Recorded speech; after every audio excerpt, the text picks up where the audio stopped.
Rayalaseema lift irrigation పై చంద్రబాబు రేవంత్ రెడ్డి కుట్రలు పన్నారని ఆరోపించారు మాజీ మంత్రి అంబటి రాంబాబు. 2024లో చంద్రబాబు సర్కార్ అధికారంలోకి రాకముందే ప్రాజెక్టు పనులను కేంద్రం నిలిపివేసిందన్నారు మంత్రి సవిత.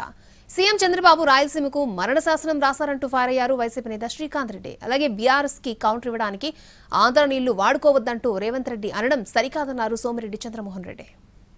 చంద్రబాబు నాయుడు గారితో నేను పర్సనల్గా మాట్లాడాను క్లోజ్ రూమ్లో.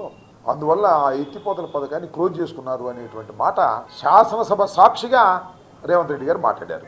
దీన్ని బట్టి అర్థమవుతున్నది ఏమిటంటే రాయలసీమకు చెందవలసినటువంటి నీరుని మనకు రావాల్సిన వాటా ప్రకారమే ఇద్దరు కలిసి రాయలసీమకు అన్యాయం చేసేటటువంటి కార్యక్రమానికి ఇవాళ చంద్రబాబు నాయుడు గారు రేవంత్ రెడ్డి గారు కుట్ర చేశారనేది చాలా స్పష్టంగా అర్థమవుతున్నటువంటి అంశం.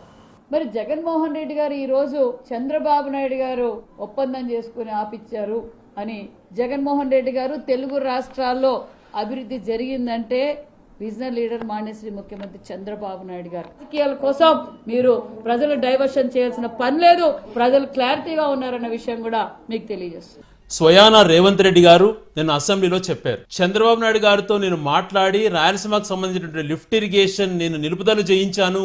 ఆయన యొక్క ఇన్ఫ్లుయెన్స్ వాడుకొని ఆయన ద్వారా కేంద్ర ప్రభుత్వం ద్వారా ఒత్తిడి చేయించి నేను రాయలసీమ లిఫ్ట్ ఇరిగేషన్ నిలిపాను.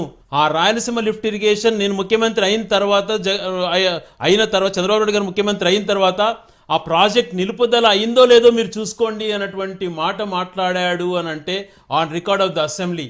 ఎంత దృష్టకరం అండి. ఎందుకు రాష్ట్ర ప్రయోజనాలను తాకట్టు పెట్టారు?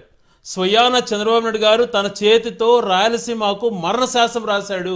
ఇప్పుడు నేను రేవంత్ రెడ్డి కూడా సోదరుడు ఆయన ముఖ్యమంత్రి అయినాడు, సంతోషం.